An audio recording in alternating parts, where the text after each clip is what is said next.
怪索尼埃说我是个软蛋，我能被这种对手逼得透不过气。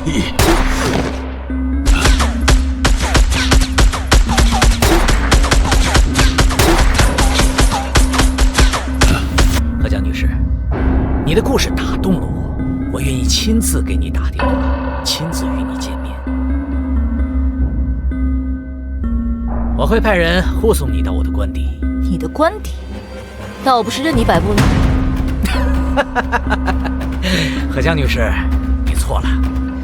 我会在新闻里公布与你见面、共商国事的邀约，整个欧尼亚地区就都会知道了。那样我也不会冒天下之大不韪去害你，你不可能连这点勇气都没有。